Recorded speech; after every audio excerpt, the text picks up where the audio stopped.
Yes people, good morning, good afternoon, good evening to all of you. कैसे सब लोग? Hope so आप सब लोग बहुत बढ़िया रहेंगे। मैं बता दूं, मैं भी बहुत अच्छा। Good morning to all of you. So guys, good morning to all of you.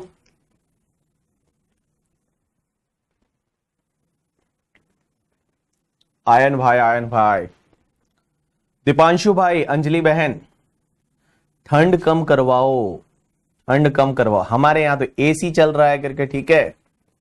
Mumbai में तो एसी चला रहे और तुम बोल रहे हो कि ठंड लग रही है। तुम लोग मुंबई आओगे, तू मुंबई आ रहा है भाई जिसको ठंड लग रही है।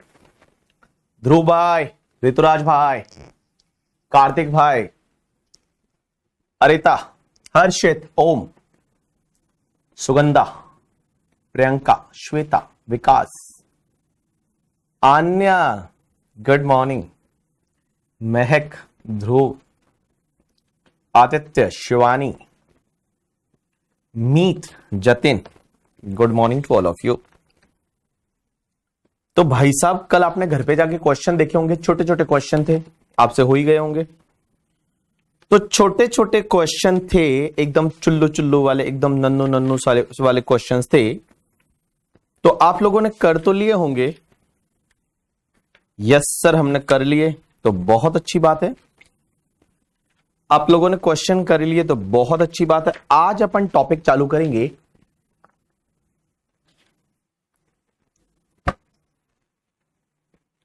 सर, हमारी बुक नहीं आई और डिलीवरी बता रहा है। अब मैं क्या बताऊं मेरे भाई, मेरे प्यारे बच्चे, मैं क्या बताऊं करके, ठीक है। चलो, तो कोई बात नहीं, लेकिन आप समझ सकते हो जो मैं चीजें पढ़ाऊंगा, you will able to understand, ठीक है। टेंशन ना लो।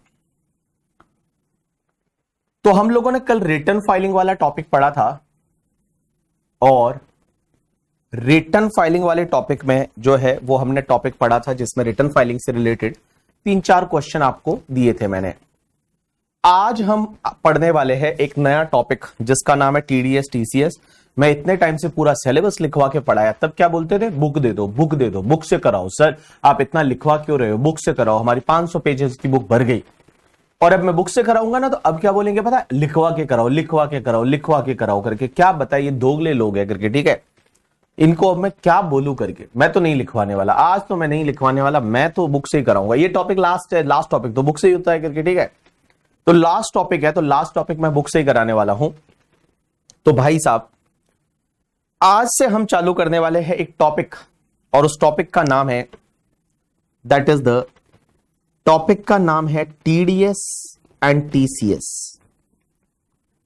टीडीएस एंड टीसीएस, एंड ये टॉपिक आपके एग्जाम में 4 से लेके, और कभी कभी हो सकता है 8 मार्क्स तक भी कवर कर जाए। तो 4 नंबर से लेके और 8 नंबर तक है वो आपके ऑफिस में है, वो का ऑफिस में क्या आपके एग्जाम में काम आएगा।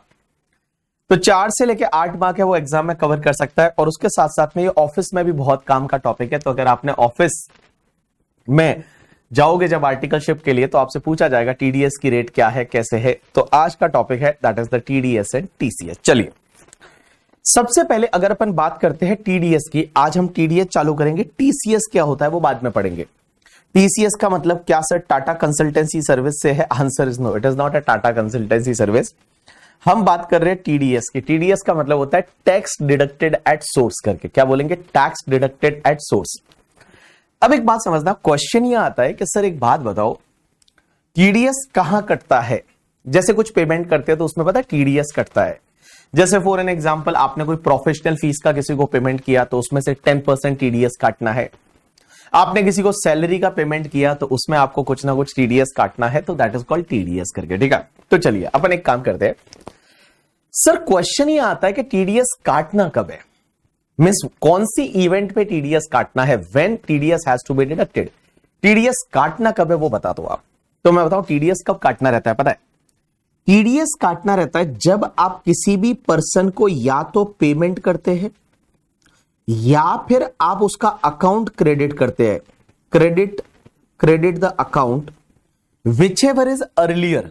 इन दोनों में से जो भी अर्लियर वाला इवेंट रहेगा ना, उस टाइम पे आपको टीडीएस काटना है।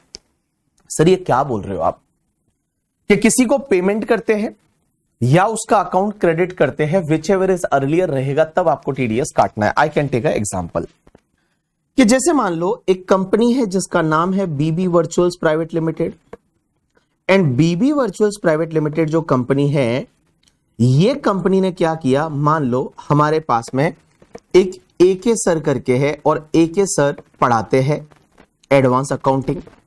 तो एके सर पढ़ाते हैं फाइनल का एफआर, इंटर का एडवांस अकाउंटिंग पढ़ाते हैं आकाश सर। अब एक बात समझना, हमारी कंपनी ने क्या किया, एके सर को बोला भाई आपका सिलेबस कंप्लीट कब हुआ, तो एके सर ने अपना सिलेबस कंप्लीट कर दिया। और मान लो एके सर ने अपना सिलेबस कंप्लीट किया ऑन द 19 ऑफ नवंबर 2024 को, इस डेट को सिलेबस कंप्लीट हो गया। तो जैसे ही सिलेबस कंप्लीट हुआ, उनको हमने बोला कि आप अपना बिल बना के मुझे भेज दो। तो उन्होंने बिल बना के हमको भेजा, तो हमने अकाउंट्स में एक एंट्री की, भाई हम लोग जो है वो पेयर है, तो हम लोग इनको पेमेंट करने वाले हैं। तो उनका जब बिल आया होगा तो हमने एक अकाउंटिंग एंट्री की होगी, और अकाउंटिंग एंट्री हम लोग क्या करेंगे, BB virtuals private limited accounting entry करेगी professional fees account debit to AK sir, ऐसा करके अकाउंटिंग एंट्री कर लेंगी। मान लो उनको 2 लाख रुपए का पेमेंट करना है, तो हमने अकाउंटिंग एंट्री की professional fees account debit to AK sir, और 2 लाख रुपए का हमने पेमेंट की एंट्री कर दी। So this is called crediting the party. हमने पार्टी को क्रेडिट किया, मींस यहां पे एके सर को क्रेडिट किया, और ये अकाउंटिंग एंट्री जो हमने की वो मान लो 19/11/2024 को ही कर दी। उसके बाद में हम उनको पेमेंट करेंगे, तो मान लो उनको जो हमने पेमेंट किया वो किया 15 ऑफ दिसंबर 2024 को, अप्रॉक्स 1 महीने बाद हमने उनको पेमेंट किया। तो पेमेंट उनको 1 महीने बाद किया। क्वेश्चन ये आता है टीडीएस कब काटना है।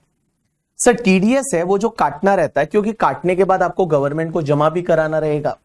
तो टीडीएस काटना कब है, तो मैं बताऊं टीडीएस कब काटना, या तो क्रेडिटिंग द पार्टी, ये वाला जो इवेंट हुआ, या फिर पेमेंट, ये वाला इवेंट हुआ। इन दोनों में से जो पहले वाला इवेंट रहेगा ना, तब आपको टीडीएस काटना है।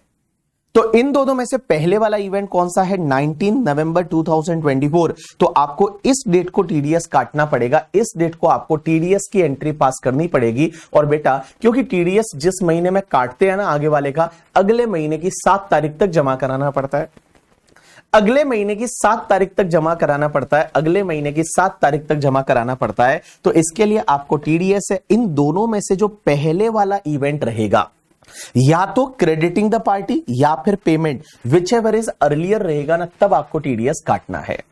तो कोई बोलेगा सर किसी को मान लो हम पे कर रहे हो तो टीडीएस कब काटना है, तो या तो आप पेमेंट करते हो या क्रेडिटिंग द पार्टी करते हो, विच एवर इज अर्लियर वाला रहेगा तब टीडीएस काटना है। लेकिन गाइस इसके कुछ एक्सेप्शनल केसेस है जो अपन एक एक आगे जाके पढ़ेंगे, बट जस्ट मैं आपको यहां पे बता दूं, कुछ केसेस ऐसे हैं जिसमें टीडीएस काटना है सिर्फ पेमेंट के टाइम पे, मतलब पेमेंट करोगे ना तभी टीडीएस काटना है। कुछ कुछ केसेस में आप क्रेडिटिंग द पार्टी करोगे तब टीडीएस काटने की जरूरत नहीं है।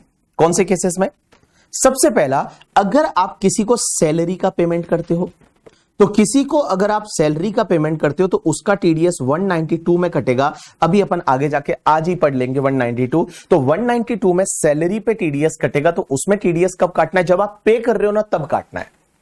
क्रेडिटिंग द पार्टी, एंट्री पास करोगे तब नहीं, आप जब क्या करोगे, पे करोगे तब आपको काटना है।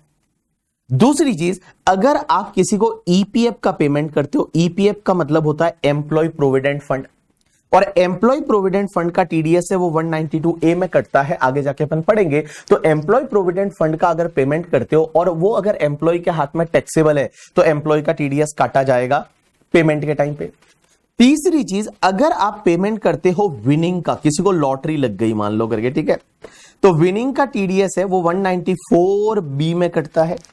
तो 194 बी होती है। ऑनलाइन विनिंग पे 194 बी ए में टीडीएस कटता है और हॉर्स रेसेस की विनिंग पे 194 बी में टीडीएस कटता है। अपन आगे जाके पढ़ेंगे। तो विनिंग में क्या होता है, जब आप एक्चुअल में पेमेंट कर रहे हो ना, तभी आपको टीडीएस काटना है।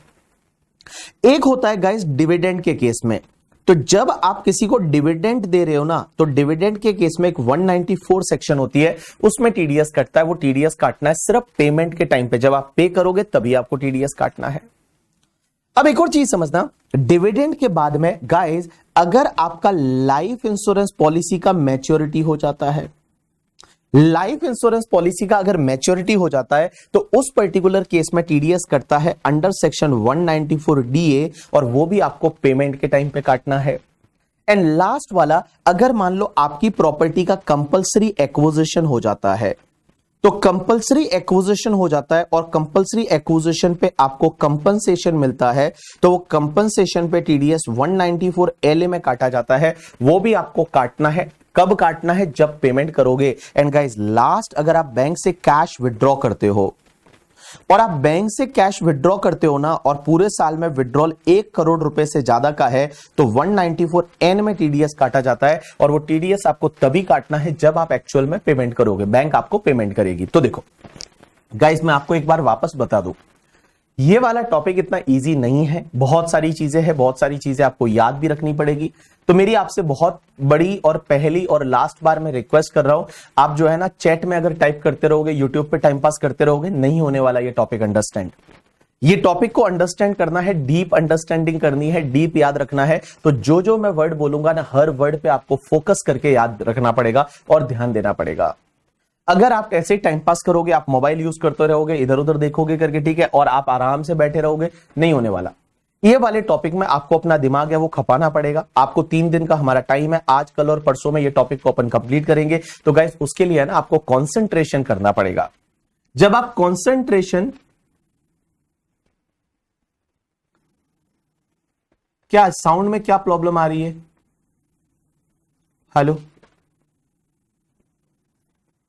हेलो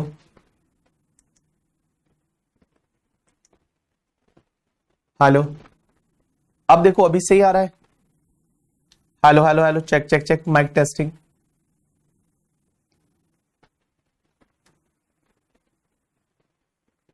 हेलो हेलो हेलो,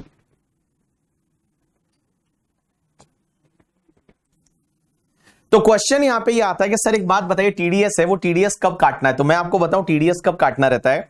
या तो किसी पर्सन को जब आप पेमेंट कर रहे हो तब, या फिर उसका अकाउंट क्रेडिट कर रहे हो, दोनों में से अर्लियर वाला इवेंट रहेगा तब आपको टीडीएस काटना पड़ेगा। तो दोनों में से जो अर्लियर वाला इवेंट रहेगा ना, वो अर्लियर वाले इवेंट पे आपको टीडीएस काटना पड़ेगा। अर्लियर का इवेंट रहेगा तब टीडीएस काटना है। जैसे एग्जांपल के लिए बीबी वर्चुअल्स प्राइवेट लिमिटेड ने क्या किया, एके सर को पेमेंट किया, और एके सर का अकाउंट जो क्रेडिट किया वो 19 नवंबर 2024 को किया, लेकिन उनको जो पेमेंट किया वो 15 दिसंबर 2024 को किया। तो सर टीडीएस कब काटना है? मैं बता दूं, दोनों में से जो व्हिचएवर इज अर्लियर है। व्हिचएवर इज अर्लियर का मतलब ये हुआ कि देखो बेटा, यहां पे क्रेडिट किया था अकाउंट और यहां पे पेमेंट किया, तो व्हिचएवर इज अर्लियर है, वो क्रेडिट वाला है, तब आपको टीडीएस काटना है। लेकिन गाइज इसके है ना टोटल 7 है, वो एक्सेप्शनल केसेस है। ये 7 केस ऐसे हैं जिसमें आपको टीडीएस काटना है, वो सिर्फ पेमेंट के टाइम पे काटना है, क्रेडिट के टाइम पे नहीं काटना, आपको पेमेंट के टाइम पे काटना है। सर कौन कौन से ये 7 एक्सेप्शनल केसेस है? तो सबसे पहला, अगर आप किसी को सैलरी का पेमेंट करते हो, ईपीएफ का पेमेंट करते हो, या लॉटरी लग जाती है, तो जब आपको पैसा विनिंग दिया जाएगा ना, तब आपका टीडीएस कटेगा। या फिर आपको डिविडेंड का पैसा मिलता है, या कोई लाइफ इंश्योरेंस पॉलिसी है उसका मैच्योरिटी हो जाता है, या फिर आपका जो है प्रॉपर्टी कंपलसरी एक्वायर्ड हो गया था, उस पे कंपनसेशन मिलता है, या बैंक से अगर आप कैश विड्रॉ करते हो 1 करोड़ से ज्यादा का, तो बेटा ये ऐसे एक्सेप्शनल केसेस है ना, जब आपका जो टीडीएस काटा जाएगा वो टीडीएस सिर्फ पेमेंट के टाइम पे काटना है, क्रेडिट के टाइम पे नहीं काटना। तो नॉर्मल रूल तो क्या है कि क्रेडिट और पेमेंट विचएवर इज अर्लियर, बेटा ये एक्सेप्शनल केसेस है जिसमें आपको सिर्फ पेमेंट के टाइम पे टीडीएस काटना है। अब अपन देखेंगे तो आपको समझ में आएगा जब एक एक केस अपन पढ़ेंगे। चलो अब उधर देखो सब लोग। सर एक बात बताओ, टीडीएस कौन काटता है, किसका काटते हैं करके, ठीक है? तो देखो टीडीएस है ना, बेसिकली टीडीएस में 2 लोग होते हैं, एक होता है तुम्हारा पेयर और एक होता है तुम्हारा पेई। एक होता है पेयर और एक होता है पेई।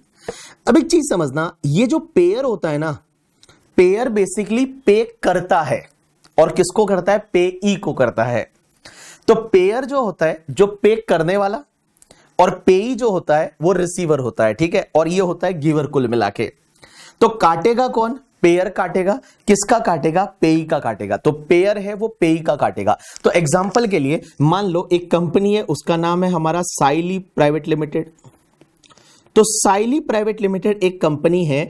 अब एक चीज समझना, ये साइली प्राइवेट लिमिटेड एक कंपनी है, दैट इज द पेयर, और इसमें एक एम्प्लॉय है जिसका नाम है आयुष करके, ठीक है। आयुष जो है वो मिस्टर आयुष है, वो आयुष एम्प्लॉय है।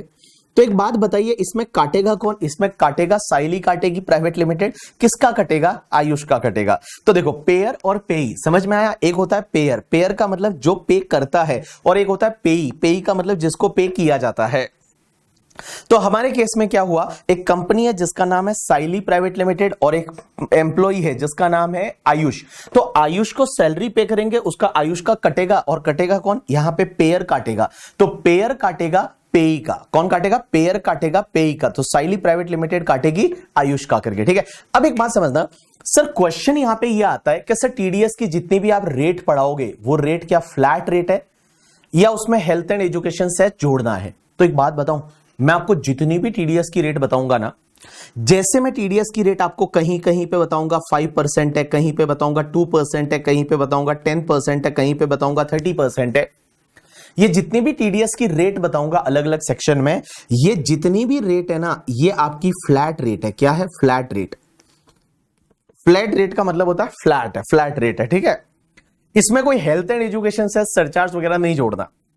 जैसे मैंने कहीं बोला 10% से टीडीएस काटना है, तो जो अमाउंट है उस पर 10% काट लो, सीधा 10% इज अ फ्लैट रेट। लेकिन गाइस इसके दो एक्सेप्शनल केसेस है। कौन कौन से पता है? एक तो अगर आप किसी को सैलरी का पेमेंट करोगे ना, सैलरी का पेमेंट, क्योंकि सैलरी के केस में आप जो टीडीएस काटोगे, कैसे काटना है अभी मैं बताऊंगा। एंड दूसरा, अगर आप किसी नॉन रेजिडेंट या फॉरेन कंपनी को पेमेंट करोगे, नॉन रेजिडेंट या फॉरेन कंपनी को पेमेंट करोगे, इन दो केसेस में जो भी आपका टीडीएस रेट रहेगा ना, उस रेट में अगर सरचार्ज लगता है तो आपको ऐड करने का। सरचार्ज तो तभी लगता है ना जब आगे वाले की इनकम 50 लाख से ज्यादा है, तो अदरवाइज ऐड नहीं करने का।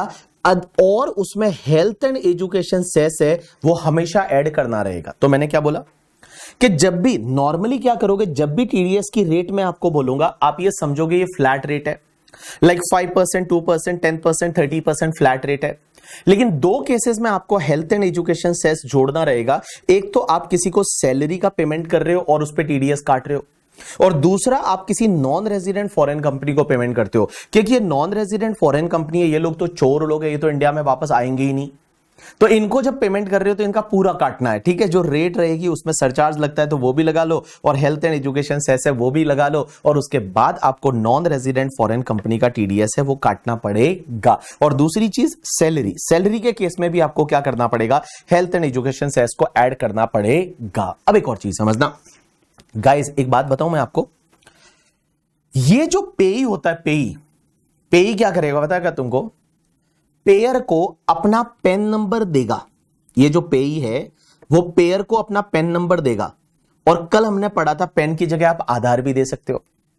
कल हमने पढ़ा था ना कि आप पेन की जगह आधार भी दे सकते हो। आजकल तो पेन और आधार इज इंटरचेंजेबल ना, कहीं पे पेन नंबर देना था आप आधार भी दे सकते हो। तो गाइस एक चीज ध्यान रखना, ये जो आयुष रहेगा ना, आयुष क्या करेगा, साइली प्राइवेट लिमिटेड को अपना पेन नंबर है या आधार नंबर है वो देगा। अगर नहीं दिया, ये जो आयुष है वो आयुष ने अगर अपना पेन नंबर या आधार नंबर नहीं दिया किसको, साइली प्राइवेट लिमिटेड को, तो कंपनी ज्यादा काटेगी। कितना काटेगी पता है? अगर उसने पेन नंबर या आधार नंबर नहीं दिया तो गाइस कंपनी जो है वो टीडीएस काटेगी। कौन सी रेट से पता है? जो भी टीडीएस का रेट रहेगा वो रेट, या फिर 20% rate, whichever is higher. तो जो भी टीडीएस का रेट रहेगा वो रेट, और 20% विच एवर इज हायर, वो हायर वाली रेट से टीडीएस काटेंगे अगर आपने अपना पेन नंबर या आधार नंबर नहीं दिया तो आपको पता है, जैसे बैंक है, आपकी मम्मी का पापा का बैंक में अकाउंट रहेगा और उन्होंने वहां पे एफडी बना दिया मान लो, और वहां पे एफडी बना दिया, और एफडी में क्या हुआ, जब उन्होंने एफडी बनाया तो एफडी पे इंटरेस्ट पे टीडीएस कटता है। और एफडी के इंटरेस्ट पे टीडीएस कटता है मान लो 10% की रेट से। एंड गाइस, अगर आपके मम्मी पापा ने अपना पैन नंबर या आधार नंबर नहीं दिया तो मम्मी पापा का टीडीएस कटेगा 20% की रेट से। तो whichever is higher is 20%, तो 20% की रेट से टीडीएस कट जाएगा। तो देखो इसमें क्या होता है ना कि जो पेई रहता है, पेई मतलब जो रिसीवर, उसको क्या करना पड़ेगा, अपना पैन नंबर या आधार नंबर जो है, वो पैन नंबर या आधार नंबर है वो साइली प्राइवेट लिमिटेड को देना पड़ेगा। अगर इनको नहीं दिया तो फिर ये ज्यादा काटेंगे करके, ठीक है। और कितना काटेंगे पता है, जो भी रेट रहेगा और 20% विच एवर इज हायर। लेकिन गाइस ये जो 20% है ना, इस 20% की जगह एक सेक्शन में 5% बोला हुआ है, that is the section 194 Q करके हम एक सेक्शन पढ़ेंगे, और 194 क्यू में मैक्सिमम है वो आपका 5% होगा। मींस इंस्टेड ऑफ द 20% आपका 5% हो जाएगा एक सेक्शन में 194 क्यू में। जब आगे आएगी तब आपको समझ में आ जाएगा। तो मैंने क्या बोला, देखो ये जो अपना पेई रहेगा ना, इस पेई को क्या करना पड़ेगा, पेयर को अपना पैन या आधार नंबर देना पड़ेगा। नहीं दिया तो इसका ज्यादा कटेगा। कितना कटेगा, जो रेट है और 20% विच एवर इज हायर है उतना कट जाएगा। अब एक और चीज समझना, एक और चीज समझना, हाँ, all people please pay attention. Last point ये बोलता है कि अगर मान लो ये साइली प्राइवेट लिमिटेड एक कंपनी है और उसमें आयुष मान लो जॉब करता है या कोई सर्विस देता है करके, किसको, साइली प्राइवेट लिमिटेड को। तो साइली प्राइवेट लिमिटेड को आयुष को सर्विस देता है, मतलब जॉब वॉब करता होगा। अब एक बात समझना, टीडीएस काटेगा कौन, साइली प्राइवेट लिमिटेड काटेगी। किसका कटेगा, आयुष का कटेगा। अब एक बात बताओ, मान लो साइली प्राइवेट लिमिटेड टीडीएस काटना भूल गई, उसने पूरा पैसा दे दिया। जैसे मान लो आयुष को पेमेंट करना था, और आयुष को पेमेंट करना था फॉर एन एग्जांपल 10 लाख का, और इस 10 लाख में से कुछ टीडीएस काटना था और कुछ टीडीएस इन्होंने काटा ही नहीं। मान लो टीडीएस काटना भूल गए, वो तो भूल गए, टीडीएस काटा ही नहीं। तो जब इन्होंने टीडीएस काटा ही नहीं, तो क्या आयुष ऐसा बोल सकता है क्या, मैं तो टैक्स नहीं भरूंगा, मेरा टीडीएस काटना था, उन्होंने नहीं काटा, तो मैं तो टैक्स नहीं भरूंगा? क्या आयुष ऐसा बोल सकता है क्या? आयुष ऐसा बोल सकता है क्या? आयुष ऐसा बोल सकता है क्या? आयुष ऐसा बोल सकता है क्या, मेरा उन्होंने टीडीएस नहीं काटा, उसमें मेरी क्या गलती, मैं तो गवर्नमेंट को टैक्स ही नहीं भरूंगा? अरे बाबू एक खजूरे, उन्होंने टीडीएस नहीं काटा तो क्या हुआ, तुझे टैक्स तो भरना ही पड़ेगा ना। ये 10 लाख रुपीस तेरी इनकम है, अगर टीडीएस काटा होता तो जितना टीडीएस काटा उसका क्रेडिट ले लेता तू करके, ठीक है। अदरवाइज तुझे टैक्स तो भरना ही पड़ेगा। तू ऐसा नहीं बोल सकता कि भैया, तू ऐसा नहीं बोल सकता वो कंपनी ने टीडीएस नहीं काटा तो मेरी क्या गलती है, मैं तो टैक्स भरूंगा ही नहीं गवर्नमेंट को। बोला चप्पट थप्पड़ मारेगा करके, ठीक है। तुझे टैक्स भरना पड़ेगा गवर्नमेंट को डायरेक्टली।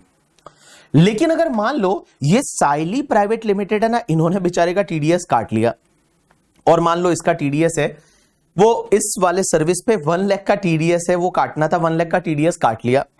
तो 1 लाख का टीडीएस काट के और आयुष को सिर्फ 9 लाख का पेमेंट किया, आयुष को सिर्फ 9 लाख का पेमेंट किया। अब एक बात बताओ, अब ये 1 लाख का टीडीएस इन्होंने काट लिया, चलो अच्छी बात है, लेकिन ये 1 लाख का टीडीएस है ना, ये गवर्नमेंट को जमा ही नहीं करा रहे। भाई जिन्होंने टीडीएस काटा है वो गवर्नमेंट को जमा कराना पड़ेगा ना, अगले महीने की 7 तारीख तक जमा कराना रहता है। तो ये साइली प्राइवेट लिमिटेड को क्या करना पड़ेगा, ये 1 लाख रुपए से ये गवर्नमेंट को जमा कराना पड़ेगा। बट मान लो साइली प्राइवेट लिमिटेड जमा ही नहीं करा रही है, एकदम चोर है, चोर। साइली प्राइवेट लिमिटेड एकदम चोर है, शातिर है, जमा ही नहीं करा रहे हैं पैसा गवर्नमेंट को। अब ये टीडीएस तुमने काटा है और जमा कराना है, तुम नहीं करा रहे हो, तो क्या ऐसा बोला जा सकता है आयुष से कि आयुष वो तो 1 लाख पे नहीं कर रहे हैं, तो 1 लाख रुपया तुझे भरना पड़ेगा? अरे बेचारा ये क्यों भरेगा यार, इसका तो कटा है। एक तो उल्टा आयुष का कटा है, और वो आगे वाले उसको गवर्नमेंट को जमा नहीं करा रहे, तो हमारी क्या गलती यार? आयुष बोलेगा मैं नहीं पे करने वाला 1 लाख रुपया, क्योंकि यहां पे कटा है, किसने काटा है? साइली ने काटा है। तो साइली ने काटा है, तो साइली से जाके वसूलो ना गवर्नमेंट को। वो क्या बोलेगा इनकम टैक्स वालों को, साइली ने मेरा काटा है 1 लाख रुपए का। तो भैया 1 लाख रुपए का काटा है तो 1 लाख रुपया आप साइली से जाके वसूलो ना, अब मेरे से क्यों ले रहे हो? तो उस पर्टिकुलर केस में ये 1 लाख रुपया है वो आयुष से कलेक्ट नहीं किया जाएगा। यू गॉट माय पॉइंट और नॉट? यस, समझ में आया कि नहीं आया? आया। चलिए अब एक काम करिए, तो आपको मैंने बेसिक्स ऑफ द टीडीएस दे रखा है, और बेसिक ऑफ द टीडीएस है वो आपके स्टार्टिंग पहले नंबर पेज पे, अगर आपके पास बुक रहेगी तो आप आ जाइए करके, ठीक है। और देखिए आपके बेसिक्स ऑफ द टीडीएस में पहले जो 5 पॉइंट है वो 5 पॉइंट क्या बोलते हैं, जो मैंने आपको यहां पे अभी रीड करके बताया, अभी आपको मैंने पढ़ाया, वो ही वाले ये पहले 4 पॉइंट बोल रहे हैं। आप एक काम करिए, point number 1, point number 2, point number 3, point number 4 को एक बार आप रीड कर लीजिए। उसके बाद हम पॉइंट नंबर जो है वो पहली सेक्शन पे चलेंगे कि सैलरी के केस में टीडीएस कैसे कटता है, वो अपन चलेंगे आगे। आप इतना एक बार पूरा रीड कर लीजिए ये चारों पॉइंट।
चलिए डन। तो पहला पॉइंट क्या था, टीडीएस कब काटना है, at the time of payment और crediting the party whichever is earlier. But ये ऐसे केस है जिसमें टीडीएस पेमेंट के टाइम पे काटना है। एक पढ़ेंगे तो आपको समझ में आएगा। अब एक बात बताओ, टीडीएस की जितनी भी रेट है वो फ्लैट रेट है। फ्लैट मतलब 1%, 2%, 5%, 10%, वो फ्लैट है, उसमें कुछ भी ऐड नहीं करना। लेकिन दो केसेस में ऐड करना पड़ेगा। एक तो आप नॉन रेजिडेंट को पेमेंट कर रहे हो, फॉरेन कंपनी को पेमेंट कर रहे हो, या किसी को सैलरी का पेमेंट कर रहे हो, तो आपको सरचार्ज हेल्थ एंड एजुकेशन से ऐड करना पड़ेगा। अगर वो लगता है तो अपन पढ़ेंगे तो अभी समझ में आ जाएगा। उसके बाद ये 2 पॉइंट है, उसमें आपको कोई भी डाउट नहीं रहेगा। चलिए अब अपन पहला पॉइंट समझने वाले हैं कि सर सैलरी पे टीडीएस कैसे कटेगा। चलिए इधर देखिए सब लोग। तो सबसे पहली सेक्शन, और आपका ध्यान होना चाहिए इधर करके, तो देखिए बेटा सबसे पहली सेक्शन पढ़ने वाले हैं, that is the section number 192, that is TDS on salary. तो सर एक बात बताइए, सैलरी पे टीडीएस कैसे कटेगा। सैलरी समझते हो, पहला सैलरी टॉपिक था। सैलरी पे टीडीएस कैसे कटेगा, तो देखो सबसे पहली चीज कि सर पेयर कौन होना चाहिए, दूसरी चीज आपका पेई कौन होना चाहिए, तीसरी चीज आपकी रेट क्या होनी चाहिए, और चौथी चीज हर सेक्शन में हम पढ़ेंगे कुछ कंडीशंस वगैरह। चलो आपका सबका ध्यान इधर होना चाहिए, आपको सब समझेगा, ठीक है। देखो पेयर कौन होना चाहिए इस सेक्शन में, सर टीडीएस काटेगा कौन, जो पे करेगा। तो सैलरी के केस में आप ही बताओ पेयर कौन होना चाहिए। मैं बोलूं एम्प्लॉयर, एम्प्लॉयर होना चाहिए। एम्प्लॉयर जो रहेगा वो एम्प्लॉय का काटेगा यहां पे सैलरी के केस में, एम्प्लॉयर। एम्प्लॉयर में एनी पर्सन हो सकता है। एनी पर्सन का मतलब हो सकता है कि भाई साहब इंडिविजुअल एम्प्लॉयर है, एचयूएफ है, कंपनी है, पार्टनरशिप फर्म है, कोई भी है, कोई एम्प्लॉयर है, वो सैलरी पे करता है, एम्प्लॉय को तो टीडीएस काटना है। तो सर पेई कौन होगा, पेई मतलब किसको पे करेंगे तो काटना पड़ेगा। तो सबसे पहली चीज पेई में आपका आएगा एम्प्लॉय को, अगर आप पे कर रहे हैं तो टीडीएस काटना है। अब एक और चीज समझना, एम्प्लॉय है वो कोई भी हो सकता है। अगर resident and ordinarily resident employ है तो भी टीडीएस यहां कटेगा। अगर कोई पर्सन है वो resident but not ordinarily resident है तो भी टीडीएस यहां कटेगा। या कोई तुम्हारा नॉन रेजिडेंट एम्प्लॉय है तो भी टीडीएस यहां कटेगा। जैसे मान लो आपने एक रशियन एम्प्लॉय रखा है, और वो रशियन एम्प्लॉय जो है रशिया का है, नॉन रेजिडेंट है, और आपने एम्प्लॉय रखा है, उसको सैलरी दे रहे हो, तो भी टीडीएस आपको इसी सेक्शन में काटना है। तो देखो सबसे पहले पेयर कौन, एम्प्लॉयर। पेई कौन होना चाहिए, एम्प्लॉई होना चाहिए। एम्प्लॉय को पे कर रहे हो तो टीडीएस काटना है। सर रेट क्या रहती है, तो मैं बताऊं, यहां पे टीडीएस की रेट रहती है ना, वो स्लैब रेट होती है। आपको स्लैब रेट से टीडीएस काटना पड़ेगा। सर स्लैब रेट से कैसे काटना पड़ेगा, एक काम करते हैं अपन समझते हैं, आपको सब चीजें समझ में आएगी। चलिए अपन एक काम करेंगे, यहां पे पूरा जो ये सैलरी वाला है अपन एक ही एग्जांपल लेंगे, दैट इज आयुष का and Saili private limited company का, तो आपको समझ में फटाफट आ जाएगा। तो एक एग्जांपल लेते हैं, एग्जांपल से समझने की कोशिश करते हैं। तो देखिए, जैसे एक कंपनी है, उस कंपनी का नाम है साइली प्राइवेट लिमिटेड। साइली प्राइवेट लिमिटेड एक कंपनी है जिसको अपन बोल सकते हैं एम्प्लॉयर करके, ठीक है, ये एम्प्लॉयर है। अब एक बात समझना, ये एम्प्लॉयर है और एम्प्लॉई जो है वो कौन है, हमारा आयुष। आयुष जो है बड़े बालों वाला, याद है आपको आयुष के बारे में, आप जानते हो ना, हमारे बैच का ब्रांड एम्बेसडर यही दो लोग है करके, ठीक है, एक तो साइली और एक आयुष। ये आयुष है, जुल्फे, ये जुल्फे तुम्हारी घनी घनी वाला आयुष है करके, ठीक है, ये आयुष है और ये साइली प्राइवेट लिमिटेड एम्प्लॉयर है। तो आयुष क्या है, तुम्हारा एम्प्लॉय है। कटेगा किसका, आप ही बताओ, साइली और अगर आयुष की बात करें तो दोनों में से कटेगा किसका, आयुष का कटेगा। तो आयुष है वो आयुष का कटेगा, कौन काटेगा, साइली प्राइवेट लिमिटेड काटेगी। तो एम्प्लॉयर काटेगा एम्प्लॉय का, बट कैसे कटेगा, ठीक है। तो सबसे पहले क्या होगा कि पता करते हैं कि इसकी सैलरी कितनी है। तो पता चला कि आयुष जो है वो आयुष की जो सैलरी है, आयुष सैलरी पर मंथ कितनी चाहिए, तो आयुष की salary for an example 70,000 rupees है। या तो सर थोड़ी ज्यादा करो ना, क्या 70,000 से क्या होता है आजकल, आयुष की सैलरी 90,000 है पर मंथ। तो 90,000 पर मंथ, तो कंपनी क्या करेगी कि ओके 90,000 पर मंथ है, तो 12 मंथ का सैलरी कितना हुआ, 90,000 multiply by 12, it's comes to the 10,80,000 का सैलरी हो गया आयुष का। अब एक बात समझना, 10,80,000 का सैलरी हो गया, अब उसमें आपको एक स्टैंडर्ड डिडक्शन मिलता है, स्टैंडर्ड डिडक्शन मिलता है अंडर सेक्शन 16 वाला, और वो स्टैंडर्ड डिडक्शन सैलरी में से 75,000 का मिलता है अंडर सेक्शन 115 बीएसी। और कुछ नहीं बोला हुआ तो मान लो ये डिफॉल्ट टैक्सेशन रिजिम ले रहा है, कुछ नहीं बोला हुआ तो ये डिफॉल्ट टैक्सेशन रिजिम ले रहा है, तो बेटा यहां पे आपका 75,000 का वो स्टैंडर्ड डिडक्शन आ गया। तो 75,000 लेस करने के बाद इसका जो सैलरी बचा वो 10,05,000 बच गया। तो इसका जो सैलरी बचा वो 10,05,000 है, वो 10,05,000 बच गया। अब मान लो इसकी और कोई इनकम कुछ भी नहीं है, तो 10,05,000 है, वो ही आपका नेट टैक्सेबल इनकम आ गया। और अब ये कंपनी क्या करेगी, इस पे पहले टैक्स निकालेगी। तो नेट टैक्सेबल इनकम है वो 10,05,000 आ गया। तो अब इस पे टैक्स कैसे निकालेगी, तो ये टैक्स निकालते टाइम अब क्या करेगी, अप टू 3 लाख रुपीज आयुष के डैश पे डैश करके, ठीक है, अप टू 3 लाख रुपीज आयुष के डैश पे डैश, और उसके बाद 3 लाख रुपीज से लेके and guys up to 7 lakh rupees है वो 5% कितना आ जाएगा, 40,000 आ जाएगा। उसके बाद आपका नहीं 40 नहीं रे 20,000 आएगा ना, क्या कर रहे हो सर, क्या कर रहे हो सर, ये तो 20,000 आ जाएगा ना। हाँ, उसके बाद 7 लाख से लेके एंड अप टू 10 लाख तक 10% 30,000। सही कर रहा हूं ना मैं, नींद में तो नहीं हूं ना, हाँ 3 लाख तो हाँ सही है ना। उसके बाद 10 लाख से लेके एंड अप टू 10,05,000 तक, 10 लाख से लेके कैलकुलेटर ले लो, 10,05,000 तक कितना 15% आएगा, तो 5,000 पे 15%, इट्स कम्स टू 750। तो यहां आयुष का टैक्स कितना आया, तो आयुष का टैक्स जो है वो आया बाबू 20,000 plus 30,000 plus 750, it's comes to 50,000, it's comes to 50,750, it's comes to 50,750। Surcharge लगेगा क्या, सरचार्ज तो नहीं लगेगा, हेल्थ एंड एजुकेशन सेस लगेगा, answer is yes. Add health and education cess at the rate 4%, तो इसका 4% होता है 2030, ऐड कर दो 52,000, ये आपका आ जाएगा 52,780। अब एक बात बताइए, इतना टैक्स आ रहा है आयुष का, और ये टैक्स किसने निकाला, साइली प्राइवेट लिमिटेड ने निकाला। अब साइली क्या करेगी, डिवाइड बाय 12 कर देगी, डिवाइड बाय 12 महीना, तो बेटा हर महीने आयुष का कितना कटेगा? हर महीने आयुष का 4398 हर महीने कटेगा।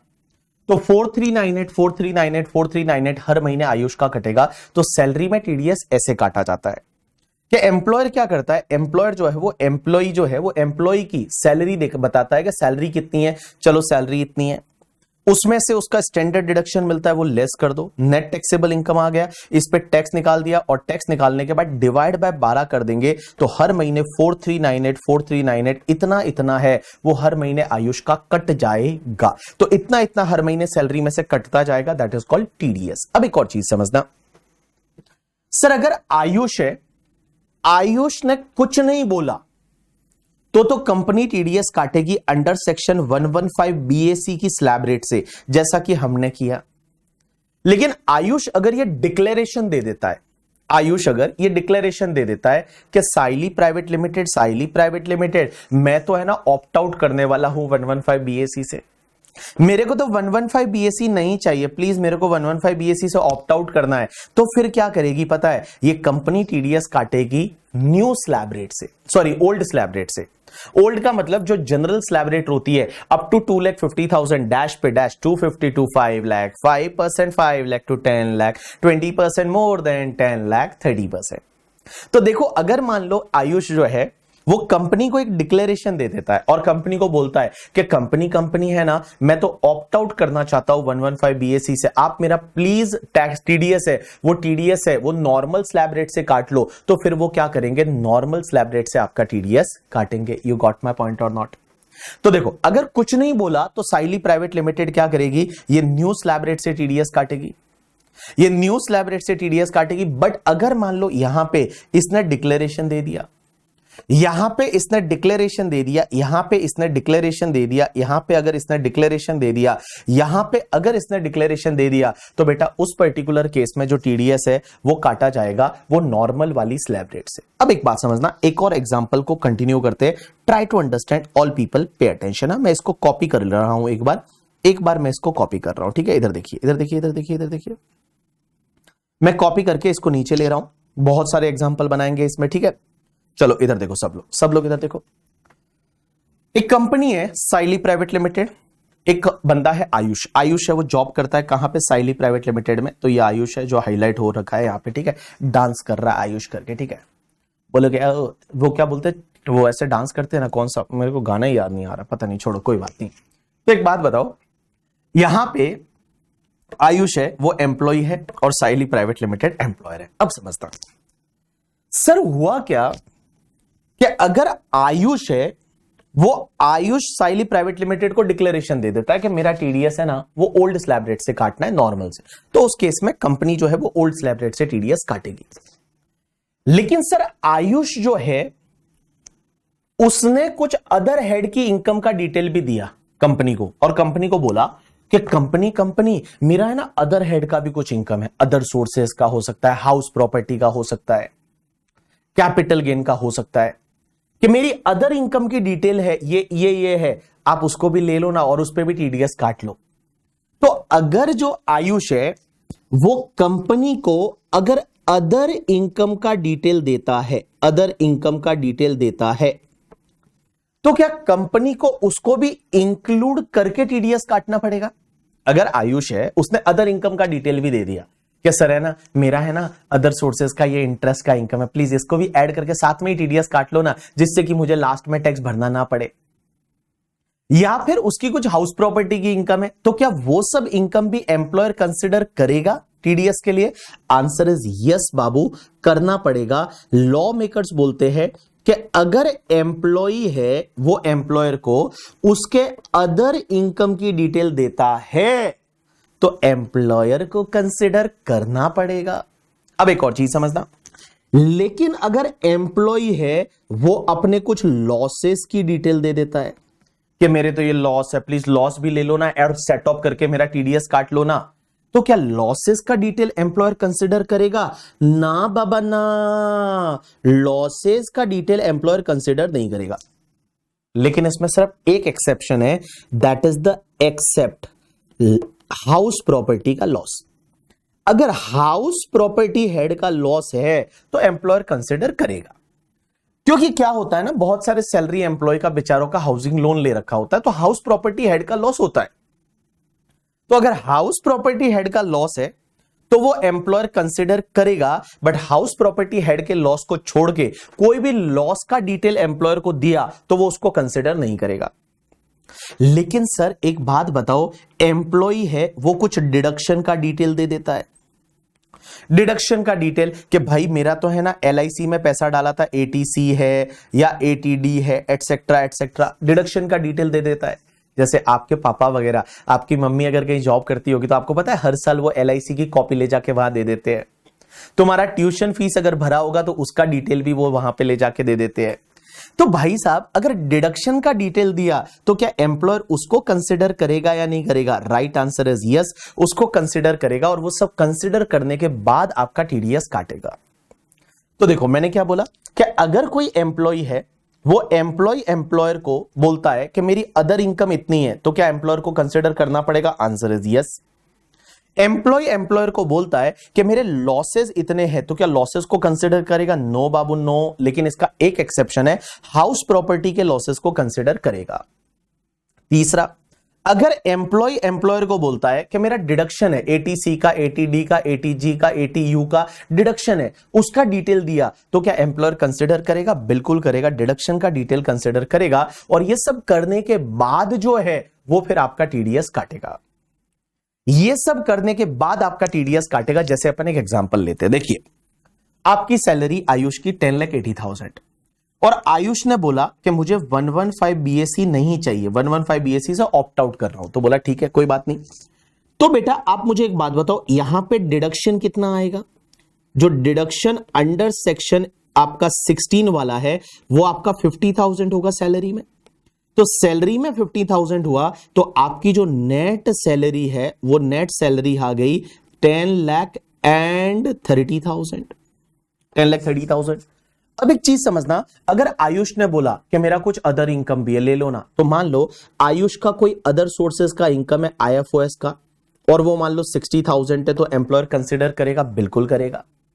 उसके बाद आयुष का मान लो कोई हाउस प्रॉपर्टी हेड का लॉस है और 1,20,000 का लॉस है, तो क्या वो कंसिडर करेगा? बिल्कुल करेगा।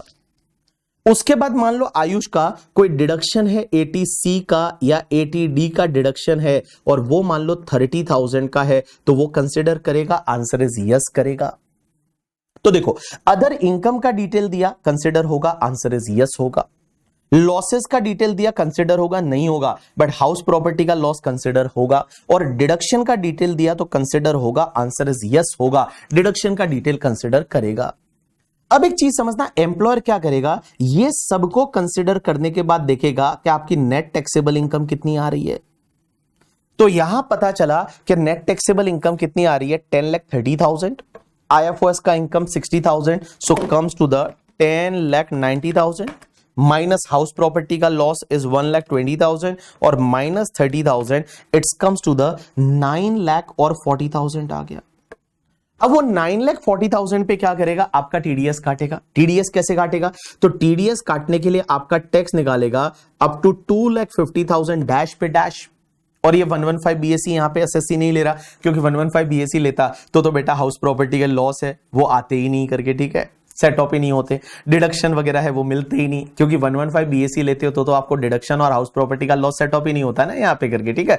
तो आई अज्यूम कि यहाँ पे SSC है वो 115 BAC नहीं ले रहा है, ऑप्ट आउट कर दिया। तो देखिए अब उसका TDS कितना कटेगा, तो अप टू 2,50,000 डैश पे डैश और उसके बाद 2,50,000 से लेके और अप टू 5 लाख रुपीज है, उस पे TDS 5% की रेट से 5% की रेट से 12,500 और बाबू 5 लाख से लेके और अप टू 9,40,000 तक आपका 20% की रेट से, तो 940 माइनस 5 लाख मल्टीप्लाई बाय 20%, 88,000। तो बेटा 88,000 plus 12,500 it's comes to the 1,00,500। Add करिए, देखो सैलरी में health and education cess add करके फिर TDS काटना पड़ता है। तो 4%, 4,020 टोटल हो गया 1,04,520। डिवाइड बाय 12, तो बेटा आयुष का टीडीएस हर महीने कितना कटेगा, डिवाइड बाय 12, तो हर महीने 8710, इतना इतना इतना इतना आयुष का टीडीएस कटेगा। तो आयुष का टीडीएस है वो हर महीने 8710 8710 8710 8710, इतना टीडीएस आयुष का हर महीने कटेगा। यू गॉट माय पॉइंट और नॉट? समझा कि नहीं समझा? आपको समझाना। तो देखो, एम्प्लॉय अगर अदर इनकम का डिटेल देता है एम्प्लॉयर कंसिडर करेगा, लॉसेस का डिटेल देता है नहीं करेगा, बट हाउस प्रॉपर्टी का लॉस है तो करेगा, डिडक्शन का डिटेल करता है करेगा, और सबको कंसिडर करने के बाद जो इनकम आएगी उस पर टैक्स निकालेगा और डिवाइड बाय 12 कर देगा, इतना इतना हर महीने टीडीएस काटेंगे। यू गॉट माय पॉइंट और नॉट? यस गे, तो इतना टीडीएस काटेंगे। चलिए अब एक और चीज समझता सर, है ना आप है ना बार बार जो है वो एग्जाम्पल लेते हो, किसका पता है तुम, आप बाहर, अब एक और चीज समझना, अब एक और चीज समझना, पहले रुको, इधर इधर इधर ही रुकना एक बार। मैंने बोला कि टीडीएस कितना कटेगा, 8710 टीडीएस कटेगा, 8710। अब एक चीज समझना, हर महीने इतना इतना टीडीएस कटेगा, लेकिन गाइस एक चीज ध्यान रखना, मान लो ऐसा भी तो हो सकता है कि ये जो आईएफओएस का इनकम है 60,000, इस पे ऑलरेडी बैंक ने इसका टीडीएस काट रखा है, जैसे ये बैंक से इंटरेस्ट मिला है और बैंक ने इस पे कोई टीडीएस काट लिया है, टीडीएस काट लिया है। जैसे एग्जांपल के लिए मान लो बैंक ने क्या किया, ये 60,000 का आपका आईएफओएस का इंटरेस्ट है और इस पे बैंक से इंटरेस्ट मिला है और बैंक ने मान लो इस पे 10% की रेट से ऑलरेडी टीडीएस कट गया है, 6,000 रुपया कट गया है। तो एम्प्लॉयर क्या करेगा पता है तुमको, एम्प्लॉयर को टीडीएस कितने पे काटना था, 104,520 पे काटना था। एम्प्लॉयर बोलेगा कि भाई साहब आपका ऑलरेडी टीडीएस कट चुका है, बैंक ने काटा है कितना, 6,000, तो एम्प्लॉयर उसको लेस कर देगा कि चलो इस पे मैं नहीं काटता, क्योंकि आपका 6,000 का टीडीएस ऑलरेडी बैंक ने काट लिया है। या फिर मान लो कोई टीसीएस आपका कलेक्ट हो गया है। टीसीएस क्या होता है मैं आपको बताऊंगा अभी आगे जाके, जब टॉपिक पढ़ेंगे टीसीएस वाला तो आपको समझ में आएगा। लेकिन आपने अगर ध्यान दिया होगा, कहीं ऐसा सुना होना होगा, तो अगर आप कोई गाड़ी खरीदते हो, अगर आपने ये गाड़ी खरीदी तो गाड़ी अगर आपके 10 लाख रुपीज से ज्यादा की है, अगर गाड़ी जो है वो 10 लाख रुपीज से ज्यादा की अगर कार है, तो बेटा अगर 10 लाख से ज्यादा की कार है तो उस पे ना 1% की रेट से आपका टीसीएस गवर्नमेंट को जमा कराना पड़ता है। मान लो आयुष ने क्या किया, इस साल एक गाड़ी खरीदी और वो गाड़ी है 15 लाख रुपीज की, 15 लाख रुपीज की कार खरीदी, तो 15 लाख रुपीज की कार पे 1% की रेट से टीसीएस ऑलरेडी वो डीलर ने कलेक्ट करके गवर्नमेंट को जमा करा दिया होगा। तो 1% का टीसीएस आता है 15,000 रुपीज। तो इसका एम्प्लॉयर क्या करेगा, जब आयुष बोलेगा कि मैंने सर गाड़ी खरीदी है ना, मेरा टीसीएस ऑलरेडी गवर्नमेंट को इतना तो जा चुका है, तो एम्प्लॉयर क्या करेगा पता है कि जो टीडीएस डिडक्ट हुआ है या आपका जितना टीसीएस ऑलरेडी कलेक्ट हो चुका है, कितना हुआ है 15,000, तो वो इसको लेस कर देगा और उसके बाद में कितना बचेगा, 104,520 माइनस 6,000 माइनस 15,000, तो अब बचेगा 83,520 डिवाइड बाय वो कर देगा 12, तो हर महीने आपका जो है वो 6960 है, वो 6960 6960 6960 6960 है, उतना आपका टीडीएस कटेगा। तो देखो एम्प्लॉयर क्या करेगा, आपसे बोलेगा आपकी अदर इनकम है तो आप अदर इनकम बताते हो तो वो कंसिडर करेगा, आंसर इज यस। आपने लॉसेस बताया कंसिडर नहीं करेगा, हाउस प्रॉपर्टी का लॉस करेगा। आपने डिडक्शन बताया कंसिडर करेगा, आंसर इज यस। और गाइस फिर आपका टैक्स काटेगा, लेकिन आपका ऑलरेडी कहीं टीडीएस कट चुका है तो उसका डिटेल दे दीजिए तो वो भी कंसिडर कर देगा। आपका कोई टीसीएस कलेक्ट हो गया है तो वो भी कंसिडर कर लेगा और उसके बाद जो बचेगा ना उस पे आपका टीडीएस 12 महीने में इतना इतना इतना इतना इतना कट कर देगा। यू गॉट माय पॉइंट और नॉट? यस सर, है ना आप बार बार बेचारे आयुष का एग्जाम्पल लेते हो, आप सर वेद का एग्जाम्पल तो ले ही नहीं रहे हो, आप वेद का एग्जाम्पल तो ले ही नहीं रहे हो सर, वेद का एग्जाम्पल लो ना सर। तो चलो अपन एक काम करते हैं, वेद का एग्जाम्पल लेते हैं, ठीक है। चलो इधर देखो, जैसे एक बंदा है वेद, भाई साहब वेद ने मुझे क्या क्या बोला था, सर मैं आपको लाके गिटार बजा के बताऊंगा और ये करूंगा और वो करूंगा, और ये चोर बंदे ने कुछ भी नहीं किया करके, ठीक है। ये है तुम्हारा वेद, मिस्टर वेद। एक बात बताऊं मैं आपको, वेद में आ रहा हूं सैटरडे संडे को, ठीक है, तो मैं देखता हूं तू मुझे ऐसे गिटार बजाता है या नहीं बजाता, मैं देखता हूं करके, ठीक है, या झूठ बोल रहा था साइली के लिए, मुझे पता है ये वेद है। वेद जो है, वेद के हाथ में गिटार भी है। बोला गिटार नहीं सर, ये तो लट लग रही है करके, ठीक है, बट मान लो ये गिटार ऐसा हाथ में लेके घूम रहा है साइली को इंप्रेस करने के लिए। साइली को इंप्रेस करने के लिए, अरे प्रोफेशनल टैक्स का सुष्मिता अगर पे किया है तो लेस करेंगे ना।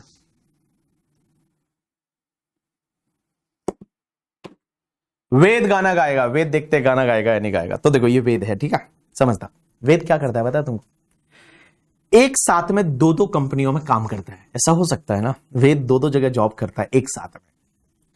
एक साथ में वेद जो है वो दो दो जगह जॉब करता है। एक तो जॉब करता है एक कंपनी के साथ जिसका नाम है मान लो सनी लिमिटेड। एक कंपनी है जिसका नाम है सनी लिमिटेड, सनी लिमिटेड। और दूसरी एक और कंपनी है जहां पे वेद जॉब करता है जिसका नाम है पूनम लिमिटेड।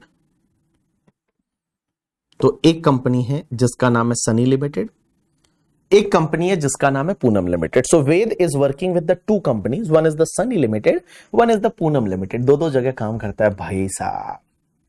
एक जगह डे में ड्यूटी देता है, एक जगह नाइट में ड्यूटी देता है।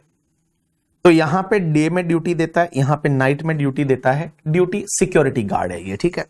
तो basically Ved is a security guard, हाथ में एक लट लेके खड़ा है और दो दो जगह ड्यूटी देता है, Sunny limited and Poonam limited. अब आप एक चीज समझना, हुआ क्या, सनी लिमिटेड से इसको जो सैलरी मिलती है वो सैलरी मिलती है पूरे साल की, for an example 9 lakh rupees per annum.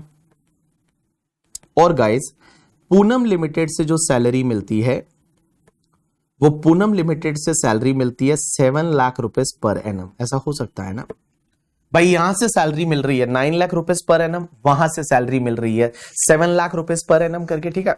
अब एक बात बताओ, मान लो वेद ने दोनों जगह डिक्लेरेशन दिया कि मुझे 115 बीएससी नहीं चाहिए, 115 बीएससी नहीं चाहिए, मेरा टीडीएस पुरानी वाली टैक्स रेट से काटो, स्लैब रेट पुरानी वाली रखो, ठीक है, इन्होंने बोला ठीक है। अब एक बात बताओ, सनी लिमिटेड कितना काटेगी, तो सनी लिमिटेड कितना काटेगी तो समझने की कोशिश करना। तो सनी लिमिटेड 9 लाख पे सबसे पहले सनी लिमिटेड अप टू 2,50,000 तक, 9 लाख में से पहले तो उसको है ना एक स्टैंडर्ड डिडक्शन भी तो मिलेगा। 9 लाख पर एनम की सैलरी में से आपका अंडर सेक्शन 16 का एक स्टैंडर्ड डिडक्शन मिलेगा। वो डिडक्शन कितना मिलेगा, 50,000 का, क्योंकि 115 बीएससी नहीं ले रहे। अब एक बात बताओ, तो 8,50,000 का सैलरी बचा। अब यहां 8,50,000 का सैलरी बचा तो इस पे टीडीएस आएगा कितना, तो अप टू 2,50,000 तक वेद के डैश पे डैश करके, उसके बाद बाबू 2,50,000 से लेके और अप टू 5 लाख तक 5% 12,500 आ गया। एंड गाइस 5 लाख से लेके एंड अप टू आपका 8.5 लाख तक आपका 20%। तो बताइए बताइए कितना है, आप तुम ही बताइए ना। आपका 850 minus 5 lakh it's comes to the 350 multiply by 20% it's comes to the 70,000 rupees plus 12,500 it's comes to the 82,500। और इसमें वो health and education cess add कर देगा 4% की रेट से, तो 4% की रेट से ऐड कर दिया तो इट्स कम्स टू द 85,800। इतने का टीडीएस जो है वो टीडीएस कौन काटेगा, सनी लिमिटेड। तो सनी लिमिटेड टीडीएस काटेगा 85,800 डिवाइड बाय 12 मंथ। तो हर महीने कितना कटेगा, हर महीने जो है वो कटेगा 7150 इतना सनी लिमिटेड टीडीएस काटेगी। लेकिन एक बात बताओ, पूनम लिमिटेड भी तो टीडीएस काटेगी क्योंकि वहां पे भी तो जॉब कर रहा है। तो पूनम लिमिटेड कैसे टीडीएस काटेगी, तो पूनम लिमिटेड 7 लाख में से 50,000 का तो स्टैंडर्ड डिडक्शन ये भी लेस कर देंगे, तो बचा कितना 6,50,000। अब 6,50,000 पे टैक्स कैसे निकालेंगे, अप टू 2,50,000 तक डैश पे डैश कोई टैक्स नहीं आएगा। उसके बाद गाइस 2,50,000 से लेके और अप टू 5 लाख तक आपका 5% 12,500। उसके बाद आपका 5 लाख से लेके एंड गाइस अप टू आपका 6.5 लाख तक है। 5 लाख से लेके और आपका 6.5 लाख तक है, वो आपका जो है वो कितना टीडीएस आता है? 20% आता है। तो मुझे बताइए 6,50,000 माइनस आप 5 लाख कर दीजिए, it's comes to the 150 multiply by 20%, it's comes to the 30,000 rupees. अब एक बात बताओ, टोटल हो गया 42,500 और प्लस करेंगे health and education cess at the rate 4%। तो आप एक काम करिए, 30,000 प्लस 12,500 का 4%, इट्स कम्स टू द 1,700 और इसकी टोटल कर दीजिए, आपका आ गया 44,200 रुपीज और डिवाइड बाय 12 करेगी तो ये कितना टीडीएस काटेगी? तो divide by 12 it's comes to the आपका 42,500 plus 4% divide by 12 it's comes to the 3683 इतना टीडीएस है वो ये काटेगी। 3683 ये वाली कंपनी टीडीएस काटेगी। अब एक बात बताओ गाइस, इतना टीडीएस उसका कटेगा तो इसका टोटल टीडीएस कितना कटा? तो इसका टोटल टीडीएस जो कटेगा वो कितना कटा? टोटल टीडीएस है वो कितना कटा? तो टोटल टीडीएस कटा 85,800 plus 44,200, it's comes to the 1,30,000 कटा। टोटल टीडीएस है वो 1,30,000 कटा। अब एक बात बताओ, यहां तो 1 लाख, एक बात बताओ, यहां तो 1,30,000 टीडीएस ही कटा, लेकिन गाइस एक बात बताओ, जब ये बंदा वेद अपना रिटर्न फाइल करेगा तो रिटर्न फाइल करते टाइम क्या करेगा भाई? रिटर्न फाइल जब वेद करेगा तो रिटर्न फाइल करते टाइम तो वेद क्या करेगा भाई? वेद अपनी इनकम कैसे कैलकुलेट करेगा?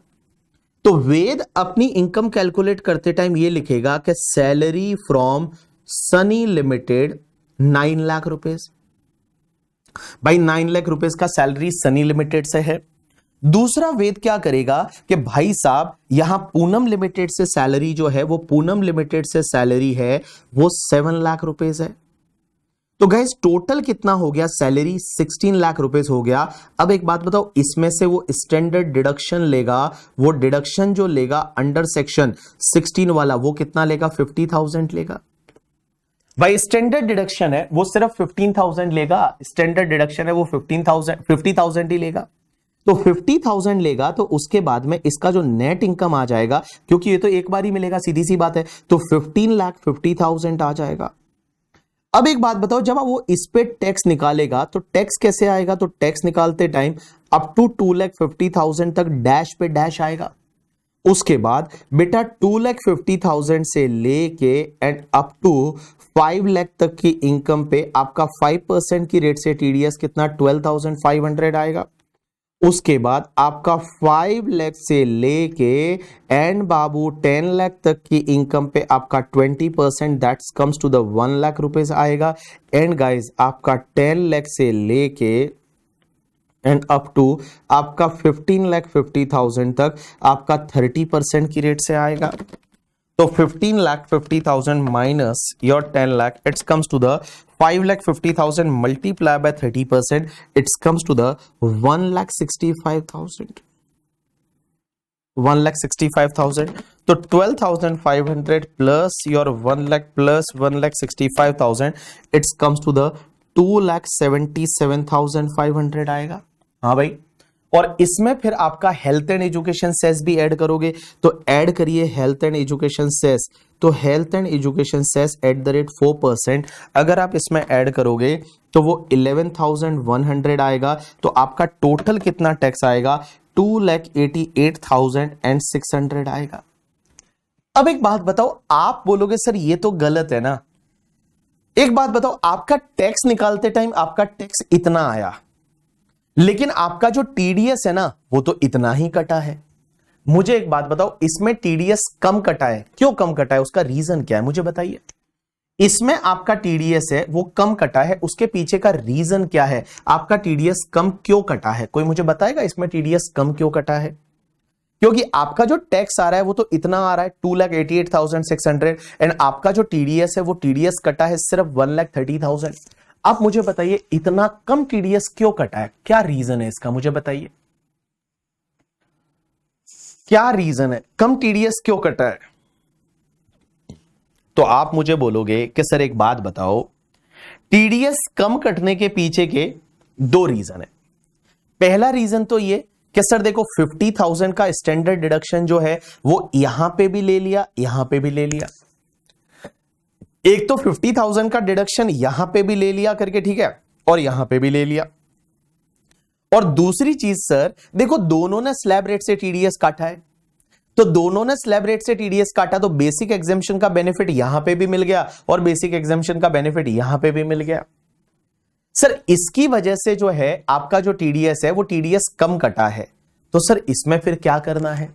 तो एक बात बताऊं, देखो कम अगर टीडीएस कटा है तो बाकी वाला पैसा आप एज एडवांस टैक्स भर दो ना। आपको एडवांस टैक्स भरना चाहिए। अपन ने कंसेप्ट पढ़ा था एडवांस टैक्स, कि आप अपनी एस्टिमेटेड टोटल इनकम करो, निकालो, और एस्टिमेटेड टोटल इनकम निकाल के उस पे जो टैक्स आता है उसमें से जितना टीडीएस कट जाएगा वो लेस कर दो, बचेगा वो एज एडवांस टैक्स भर दो। या फिर आप एक काम करो, गाइस, इसमें है ना एक ऑप्शन और होता है।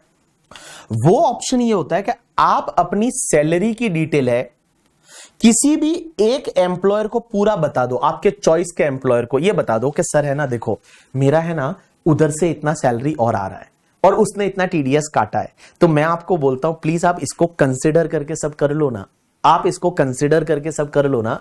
तो दूसरा एम्प्लॉयर क्या करेगा, उसको कंसिडर करने के बाद आपका टीडीएस काटेगा।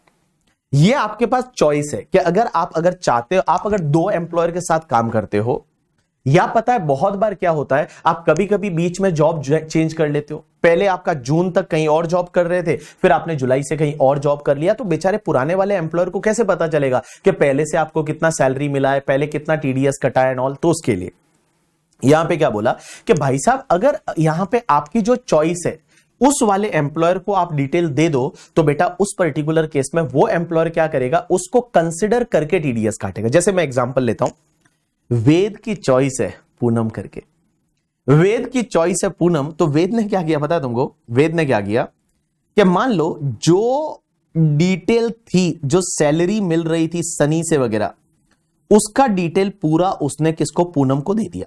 तो समझना हाँ कैसे होगा, all people please pay attention, समझना हाँ कैसे होगा। तो देखो यहां पे समझने की कोशिश करना। मान लो वेद ने क्या किया, भाई सनी लिमिटेड से 9 लाख का सैलरी मिल रहा था, तो सनी लिमिटेड ने तो ऐसा जैसा टीडीएस आता था वैसा टीडीएस काट लिया।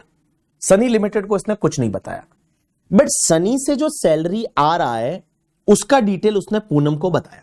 अब पूनम लिमिटेड क्या करेगी पता है? पूनम लिमिटेड क्या करेगी, सबसे पहले पूनम लिमिटेड ये सब चीजों के हिसाब से टीडीएस काटेगी। कैसे समझना हाँ, पूनम लिमिटेड क्या करेगी, पूनम लिमिटेड जो है वो पूनम लिमिटेड क्या करेगी, try to understand. Poonam limited क्या करेगी, यहां पे वेद का सैलरी ऐसे कैलकुलेट करेगी। पूनम लिमिटेड समझना हाँ क्या करेगी, तो पूनम लिमिटेड क्या देखेगी, क्या देखो ये डिटेल जो है वो उसने किसको दिया है, ये डिटेल उसने जो है वो पूनम लिमिटेड को दिया। तो पूनम लिमिटेड क्या करेगी, देखा पूनम लिमिटेड क्या करेगी, देखना पूनम लिमिटेड बोलेगी कि चलो आपको सनी से सैलरी कितना मिल रहा है, इतना मिल रहा है, हमसे सैलरी कितना मिल रहा है, 7 लाख मिल रहा है, स्टैंडर्ड डिडक्शन 50,000 ले लिया, 15,50,000 आपका सैलरी हो गया। अब आपका टैक्स आता है 2,88,600। तो पूनम लिमिटेड क्या करेगी पता है कि भाई 2,88,600 का जो तुम्हारा टैक्स आ रहा है, इस टैक्स में से ऑलरेडी आपका टीडीएस कितना कट चुका है, TDS deducted by Sunny limited. तो जो सनी लिमिटेड ने टीडीएस काटा वो कितना काटा था, तो सनी लिमिटेड ने टीडीएस काटा 85,800, वो लेस कर देगी। तो ये कंपनी क्या करेगी, 85,800 को लेस कर देगी और उसके बाद जो बचेगा दैट इज 85,800 के बाद दैट इज 2,02,800 और डिवाइड बाय 12 करके, और हर महीने इतना इतना टीडीएस है, दैट इज द 16,900 का टीडीएस अब हर महीने ये कंपनी काट लेगी। तो देखो मैंने क्या बोला, समझने की कोशिश करना गाइज। अगर आप दो एम्प्लॉयर के साथ एक साथ में काम कर रहे हैं और अगर आपको चाहते हैं तो आप एक काम कर सकते हैं कि किसी एक एम्प्लॉयर से मिलने वाली सैलरी और टीडीएस का डिटेल दूसरे एम्प्लॉयर को दे दो। तो दूसरा एम्प्लॉयर क्या करेगा, उसको भी कंसिडर कर लेगा कि ये सैलरी हमसे मिल रही है, ये सैलरी किसी और से मिल रही है, या ये किसी और से मिल रही है, हमसे मिल रही है। और बेटा ये आपका टोटल इनकम हो गया, ये आपका टैक्स आ गया, इसमें से ऑलरेडी इतना टीडीएस इन्होंने काट लिया है, तो बाकी वाला टीडीएस है वो हम आपकी सैलरी से काट लेंगे। तो बाकी वाला टीडीएस है वो हम आपकी सैलरी से काट लेंगे। This is called when employ is working with more than one employer. अगर एम्प्लॉय है वो एक से ज्यादा एम्प्लॉयर के साथ काम करता है तो ये वाला फंडा लगेगा करके, ठीक है। चलो अब एक और चीज समझना, ऑल पीपल पे अटेंशन। बहुत बार क्या होता है, जैसे मैं एक एग्जांपल लेता हूं, समझने की कोशिश करना। एक कंपनी है जिस कंपनी का नाम, स्टैंडर्ड एग्जांपल वही वाला कंटिन्यू कर लेते हैं, साइली वाला एंड हमारे आयुष वाला। साइली एंड आयुष वाला एग्जांपल है, उसको अपन कंसिडर कर लेते हैं, ठीक है। तो चलो देखो समझने की कोशिश करना कि मान लो ऑल पीपल पे अटेंशन, हाँ, ऑल पीपल पे अटेंशन। एक बंदा है जिसका नाम है आयुष। आयुष की सैलरी जो है वो मान लो 10,80,000 सैलरी, 10,80,000 सैलरी है, ठीक है। अब एक चीज समझना, 10,80,000 आयुष की सैलरी है। आयुष को कुछ नॉन मॉनेटरी परक्यूजिट और मिल रहे हैं, non monetary perquisite. Non monetary perquisite का मतलब होता है ऐसे परक्यूजिट जिसमें पैसा नहीं मिलता, सिर्फ बेनिफिट मिलता है। तो आयुष को बेनिफिट मिल रहा है कंपनी से। क्या बेनिफिट हो सकता है, जैसे हाउस फैसिलिटी, आपको पता है हाउस फैसिलिटी बताया था मैंने, घर रहने को दे दिया, बाइक चलाने को दे दी, कार फैसिलिटी दे दी, वो पता है ना, वो ड्राइवर को मजे हो रहे थे, याद आया था आपको, हाँ। तो देखो नॉन मॉनेटरी परक्यूजिट भी मिल रहा है, और नॉन मॉनेटरी परक्यूजिट की वैल्यू मान लो 2 लाख है। तो आपका टोटल हो गया दैट इज 12,80,000। इसमें से आपका स्टैंडर्ड डिडक्शन सैलरी में लेस हो गया दैट इज 50,000। तो बेटा आपका 12,30,000 है। मान लो इसमें 115 बीएससी नहीं ले रहे, तो 115 बीएससी नहीं ले रहे तो आपका स्टैंडर्ड डिडक्शन 50,000।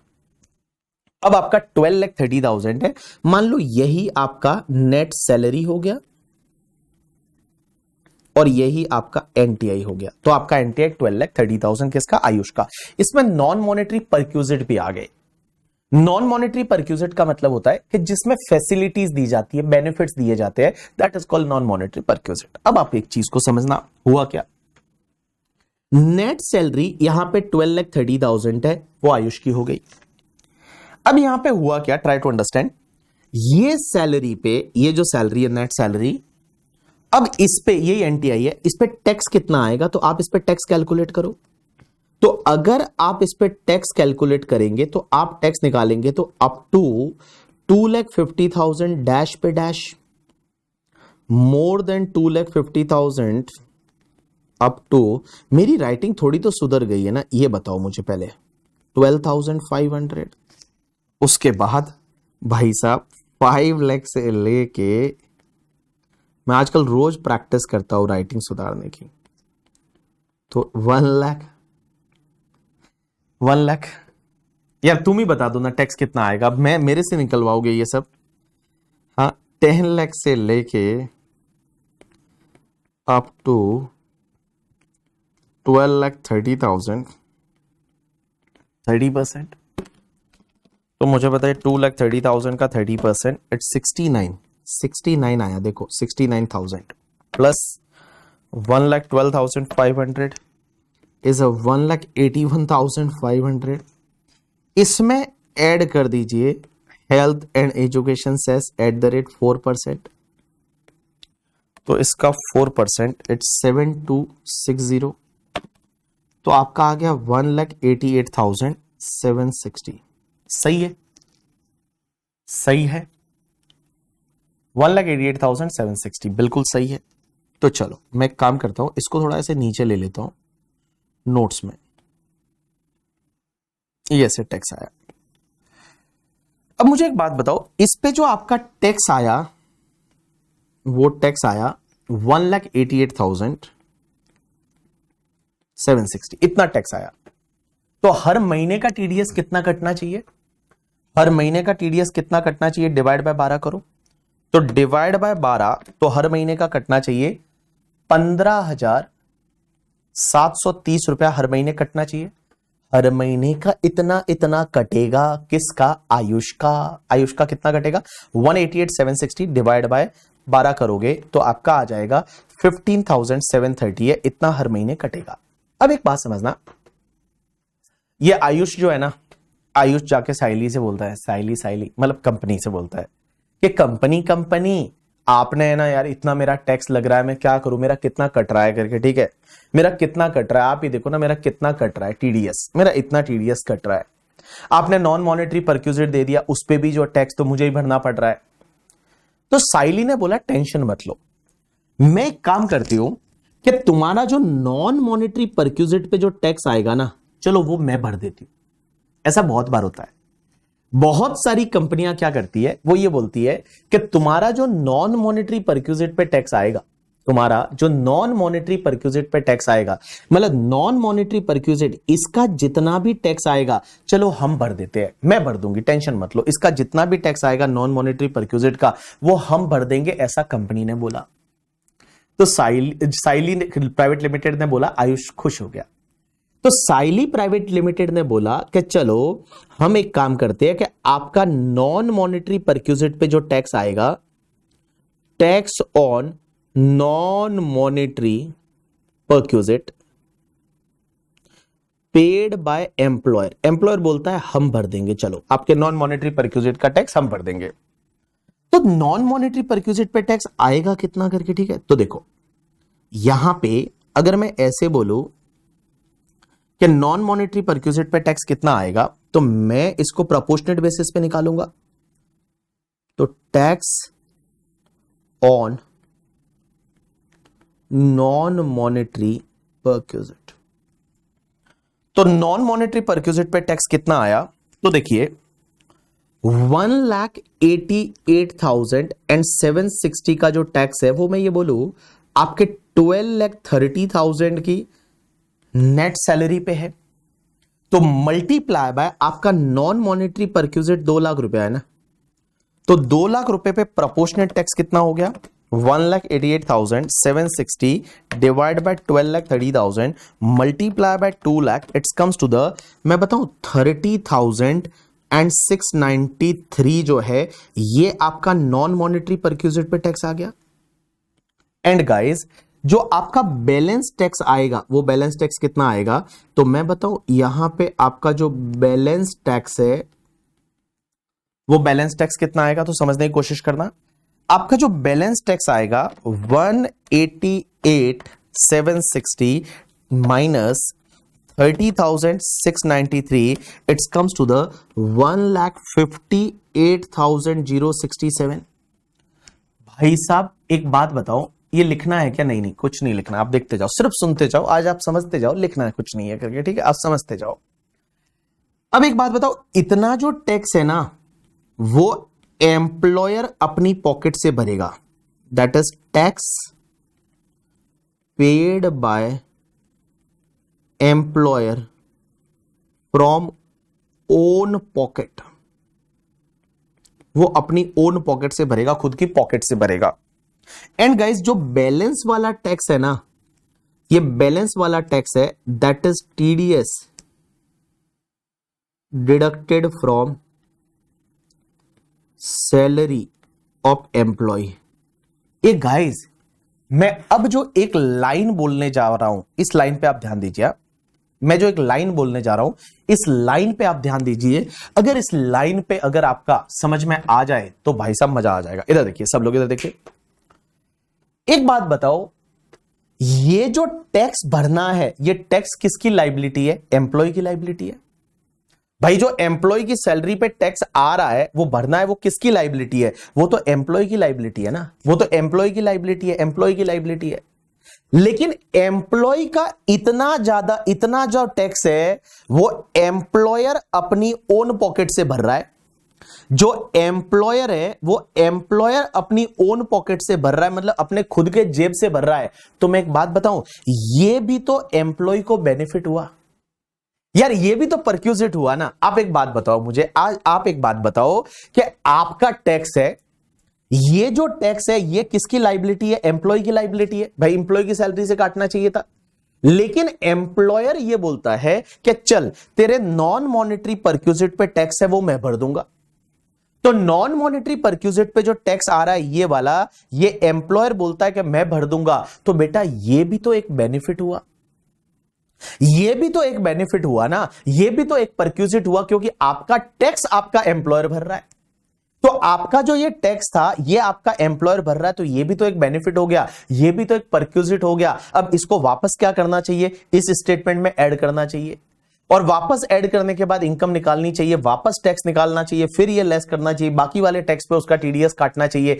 ऐसा होना चाहिए ना, क्योंकि ये भी तो एक बेनिफिट हो गया ना भाई, आपका जो टैक्स है वो आपका एम्प्लॉयर भर रहा है, तो ये भी तो एक बेनिफिट हो गया।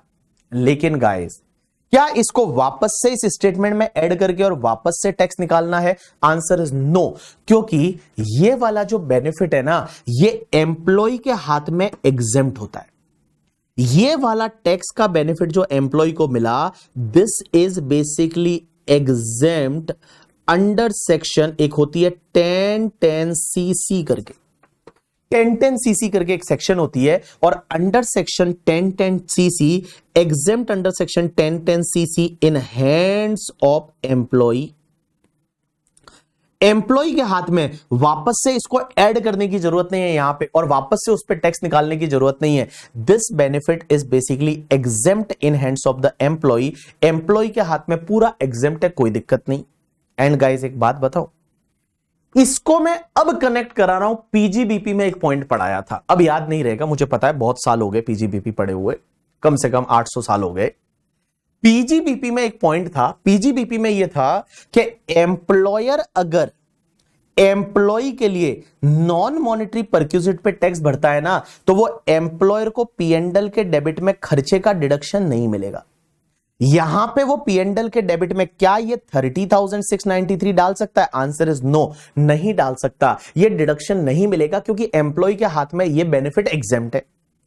तो जब एम्प्लॉय के हाथ में ये एग्जेम्प्ट है अंडर सेक्शन 1010 सीसी, तो बेटा एम्प्लॉयर यहां पीएनडल के डेबिट में ये सैलरी डालेगा, ये नॉन मॉनेटरी परक्यूजिट डालेगा, बट बेटा इस नॉन मॉनेटरी परक्यूजिट पे जो टैक्स उसने भरा है ना, ये टैक्स पीएनडल के डेबिट में नहीं आएगा, ये डिसअलाउड हो जाएगा। ऐसा एक सेक्शन 40 पढ़ा था पीजीबीपी में, और उसमें एक पॉइंट था, मैंने लिखवा दिया था, और मैंने बोला था मैं आगे जाके कभी आपको इसके बारे में बताऊंगा कि ये जो है वो डिसअलाउड क्यों हो रहा है। क्योंकि देखो, एम्प्लॉयर ने जो ये नॉन मॉनेटरी परक्यूजिट पे जो टैक्स भरा है, ये टैक्स जो है वो एम्प्लॉय के हाथ में एग्जेम्प्ट बेनिफिट है, एम्प्लॉय के हाथ में एग्जेम्प्ट है, तो बेटा एम्प्लॉयर को यहां पीएनडल के डेबिट में नॉन मॉनेटरी परक्यूजिट पे टैक्स डालने को नहीं मिलेगा, that is the disallowed.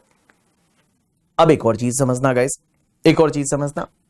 Sir एक बात बताओ, जब एम्प्लॉय अपना रिटर्न फाइल करेगा, तो एम्प्लॉय अपना रिटर्न फाइल करेगा, अगर मान लो एम्प्लॉय जो है वो अपना रिटर्न फाइल करेगा, तो रिटर्न फाइल करते टाइम क्रेडिट कितना लेगा? तो मैं बताऊं, ये पूरा क्रेडिट एम्प्लॉय को मिल जाएगा, जो टीडीएस का this full credit allowed to the employ, इसका जो फुल क्रेडिट है वो फुल क्रेडिट अलाउ हो जाएगा एम्प्लॉय को, अलाउड टू एम्प्लॉय, एम्प्लॉय को पूरा क्रेडिट अलाउ हो जाएगा। चलो एक काम करता हूं, जो मैंने पढ़ाया वो समराइज कराता हूं। देखिए, सबसे पहली चीज, अगर कोई एम्प्लॉयर है और वो एम्प्लॉयर क्या करता है पता है, एम्प्लॉय के लिए देखो सबसे पहली चीज, उसका सैलरी इतना था, नॉन मॉनेटरी परक्यूजिट इतना था, स्टैंडर्ड डिडक्शन ले लिया, इतना नेट सैलरी आ गया, इतना टैक्स आना चाहिए और इतना टीडीएस कटना चाहिए।